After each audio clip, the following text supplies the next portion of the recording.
And I'm back on the scene. I know I was out for a while. I almost didn't make it today. Oh my god, I know. Sorry. Yeah, I was on a hiatus, a mental health hiatus. You know, it's necessary, you guys. Okay. But anyways, I made a poll for you guys, and everybody unanimously voted for me to make an astrology video. So that's what I'm gonna do. Woohoo! Are you excited? I'm excited to make this video for you. I'm so excited. The nerd in me is freaking out. I can't wait to teach you guys. So the first question that comes to mind when you think about astrology is, what is astrology?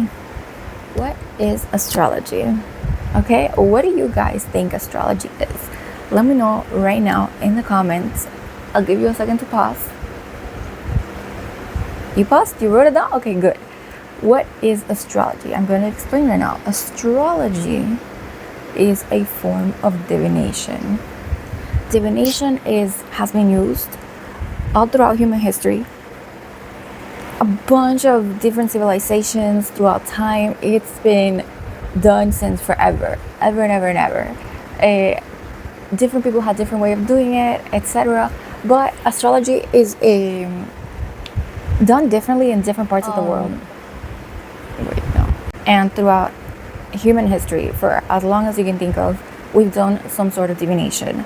Divination to predict the future, to see certain patterns and outcomes, etc. There's many different forms of divination, but surprisingly, astrology is seen throughout different places in our history. You know, like, it could be a coincidence if a few people did it, but every single part of the world has had a place, has had a culture where they look up at the stars and they make predictions, and they revolve those predictions. They revolve around that stuff.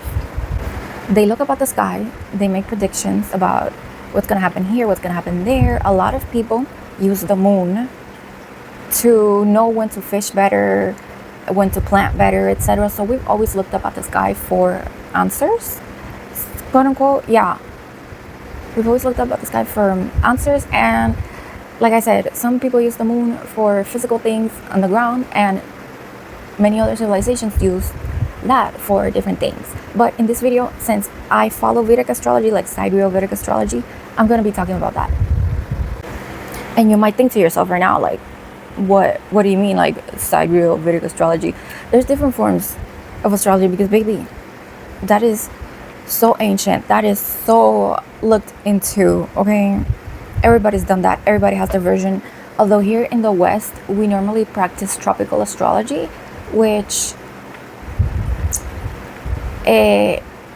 it's fine, but it's mainly, like, the difference between them is Vedic astrology uses the exact time when the planets are aligned in the exact position, but tropical astrology uses an estimate. So, like, I don't like it because the planets in the sky, they're not always like, okay, Monday the 7th, the sun is gonna be here facing this constellation, you know? It's not necessarily like that. There's many people that I know that think they're a certain sign, and when they actually look into it, they're not that sign. Like me. Yeah, you know, let me talk to you guys. I found this article right here because I found it very interesting. Not many people know, like, in depth about astrology. They just know, like, over the surface, or they know about tropical astrology. But there is an article on astronomy.com. I want to see if I can link it. Astronomy, and it says why your zodiac sign is probably wrong from somebody who knows, because they're not in one exact place at the exact time. You know, it says here, astrology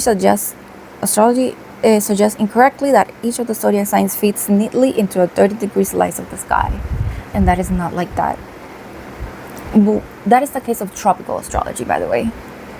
It says this person was born a Capricorn, but when they were born, the sun was actually in Sagittarius, and that happens very often. You'd be surprised, especially if you were born between two planets. Like me, I was born between Sagittarius and Scorpio. Like, you could get confused. And it says here, as a professor of astronomy, I'm often asked about the difference between astrology and astronomy. Da, da, da, da, da. Yes, these are two different areas of study.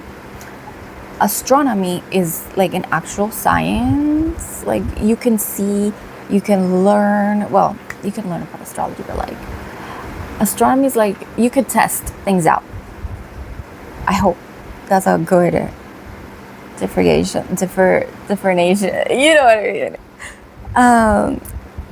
Yeah. So here's the picture, the thing. I'm gonna try to link the article so you guys can read it. Another reason I believe in Vedic and sidereal astrology over tropical astrology is because it's also much more in depth. I like to see like sidereal Vedic astrology is more like a Rubik's cube, like a wheel, a Rubik's cube. It's a little bit complicated and it has this over here, this over here. Tropical astrology is a little like that, but it's like very watered down. There we go. That's the word. It's very watered down. It's very like by estimates. It's like, I don't know, I guess this is here. But Vedic astrology gives you answers, babes. Gives you answers. I'm not going to go into anything crazy right now. You need to learn the basics before you can even get complicated. And divination, for if you didn't know, is like a form of magic for making predictions, etc. It's like a fortune telling, kind of, because we can use astrology to predict the future. It can say why certain things have happened to you throughout your life. It can say where you're most successful. It can say where your wounds are and how to heal them. That is what really, like, I believe astrology is really powerful in the sense that it can lead to your own personal growth, to your well-being, and it can really like impact you in your life for the best, and you could like prepare for certain outcomes, but etc. I see it like a form of magic. And it's funny because the reason I felt into this rabbit hole of believing in magic is because of one person. And I feel like in many different areas of my life, one person has been like important in the sense that they can either influence or positive for the best or the worst. But regardless, at the end of the day, you can learn a lesson. Because at the end of the day, what matters is that you learn and that you grow. And I really like to see that. It makes me happy to see, wow, like, okay, thinking back, I feel like I've grown, Not just like my age, but also like, I like learning. It makes me feel good. And anyways, this one person, regular ass person, by the way, I'm just minding my business at work, started talking to my coworker. I'm pretty introverted. I'm not the most like, you see me yapping here, but in person I'm very like, hi, just minding my business. But yeah, this person and I started talking because they were like very smart. They had like an engineering degree, and I was like, oh, what do you do here, blah blah, etc. They're from a foreign country. They came here, so obviously they're like working a regular job. But wait, that might have come off weird. Like, I mean, this person, they came from this other country. They have to get their stuff together before, But temporarily they were working there. And they majored in science, and this was a very logical person. Like, you would talk to them and you would see that this person was logical. So it's not like some woo-woo person. I'm telling you, like, this person majored in science. They're doing engineering, and this person told me that they believe in woo-woo stuff. And I was like, what? Aren't you logical? And they were like, yeah, I am logical. And they were like, oh, I got into like this and that and manifestation, and I learned many different things, and I read this book and that book. And I was like, what? I have to look into this now, because now I'm curious. Now I want to learn about this. Now I want to see the world from a different perspective. And at first I was genuinely confused because I myself believe I'm a logical person. I like to think I'm logical. I'm smart. I've always been smart. I always got good grades. I'm a nerd. I like to learn, for you to know. And yeah, like, the reason that the person believed in that is because magical stuff makes more sense. And let me tell you why. Wait, don't judge. There's a reason for this, okay? The best way I can explain it is the watchmaker theory, the watchmaker analogy. by, what's this guy's name? William Paley. It's a philosophical argument. By the way, I learned this in college, MDC. By the way, MDC is the best. Yeah, they have really good teachers. But yeah, the watchmaker analogy is a philosophical argument in favor of the existence of God. I used to be an atheist, which is, it's funny looking back now.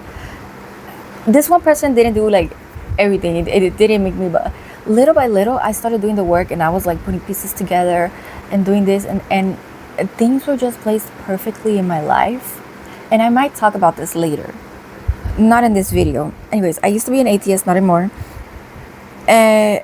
This argument goes as follows.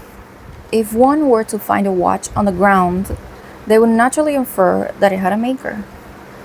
The watch's intricate and complex design, with its gears and springs working together to tell time, suggests purpose and intention, not random chance. By analogy, the universe and the complex life within it are far more intricate and ordered than a watch. Therefore, the universe must also have an intelligent designer, which we call God. And the question that this argument states is, how can order come from chaos? Because, it's believed that, like, the Big Bang Theory. The Big Bang Theory, everything was chaotic. Everything was like, oh, if this is what happened, like, how did, and one could argue it took years of billions of evolution, and slowly things emerged. But there's also in physics, which is called entropy. What is entropy? Entropy is a measure of disorder in the universe, or the dispersal of energy and matter within a system. So that is regular physics. However, I really like quantum physics. I don't like regular physics. I like quantum physics. And a lot of things in quantum physics like to, I don't know how to say this, like, they they like to contradict some of the things in physics, in regular physics. Sometimes they're like, oh, we learned this new thing in quantum physics, or like, we saw this new thing, and it's like, wait, that's not supposed to happen according to regular physics. But anyways, quantum physics is basically stuff that you can't see, like, you can't see, perceive, anything like that. So like anything that would be considered woo-woo. Does that ring a bell? Does that ring a bell? Okay, extrasensory things, these are things that we can't see, but they're there and they're part of the world around us. So regular physics is more the things that we can see. And right now we don't have the answers for everything, but science is still learning. We're still learning as human beings, and science agrees that we don't have the answers for everything. So do I believe in woo-woo stuff? Yes, very likely. But this is not the video for that. I might make a video for that another day. This is astrology. Now, I was giving you that tidbit of information because I'm not a professional. I'm not a professional here. But because I'm a nerd, I like to collect bits and pieces of information to learn. Okay, I'm not a master in this, but I like to learn a little bit from here. I like to get from here, from there. And it makes me happy. And I love learning. But also, I'm not a professional, so don't be hard on me. So, the reason why I got into the little ramble I did is for a purpose. It has a purpose. Okay, so you remember how I mentioned that quantum physics is everything that is out there that we can't see, but it is still part of the universe.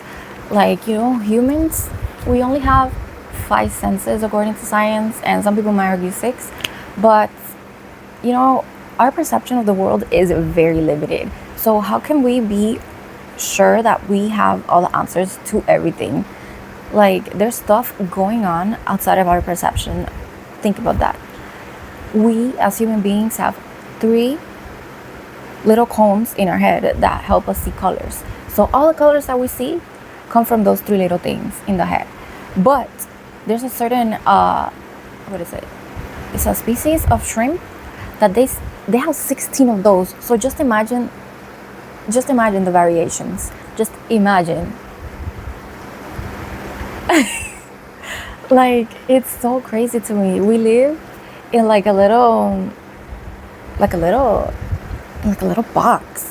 If you think about it, we live in a box, and from this tiny little box, we have to imagine how the world truly is. So just think about how limited our own perceptions, our own, like, we could have biases. It is very likely for us to have biases. But yeah, the reason I was talking about all of this is because quantum physics really dives into the world that is outside of our perception. And if you think about it, we can't see God. So if it exists outside of our perception. Okay? And it's very interesting. Yeah. I like to see astrology as like a calculator. Okay? It is this big Rubik's Cube. I wish I could put a picture. Well, you know what? I'm going to download a picture, put it somewhere up here, of just how complicated astrology can be and all the little factors that play into it. It's not, I was born on this sign, so I'm a Sagittarius. And the story. No, baby. Baby, that is not even scratching the surface. Not even scratching the surface. Okay? It gets complicated. And I'm here to teach you as a beginner, okay? But the full video will be made later. Well, one of the main reasons I decided to make this video is because there's a lot of skepticism around this. That's the word I was looking for. There's a lot of skepticism around this. There's people that are like, it seems fun, it seems interesting, but it's like, how could it be real in their mind? Because as a logical person, I fully understand. How can you believe in this? And that's where I come in. I'm going to teach you. Stay calm. We'll get there. This video is just to help you open up your mind a little bit about what is to come. Okay? So that you're prepared. What is all of this? You have an idea. Okay? I recommend you watch this video first and then the others. You're here, so you're obviously watching. You know what you're doing. There's a lot of skepticism around astrology, but with how intricately complex it is, I feel like you have to see how extremely personalized it is, that it feels weird for it to be seen as skeptical or just woo-woo, because it is something that is very personalized. Like, I could look at your astrology chart and know how your body looks from that. And I will also be making a video about that, how to use astrology to see how your body looks. It's a thing. And you're like, how could this be accurate? This is so personalized? And you go like, whoa. And it tells you things that you have to go through in life, and it tells you why you're here. It's like eye-opening. It's like a gift to help people. That's why I'm putting this out there. Okay? I think that's it for the video. I hope you guys liked it. And yeah, that's it. Love you. Don't forget to give me a like, subscribe, leave a nice little comment if you want. And yeah, let me know what videos you want me to post about next. After this one in astrology, I'm gonna make the video how to read your birth chart, so that you know a little bit. And yeah, let me know what other videos you guys want to see. Do you like my hair? My cute little pigtails. Because I was teaching today, I also went for Professor Yessy. Professor Yessy in the house again. It should have been my intro, but it's my outro. Okay, bye.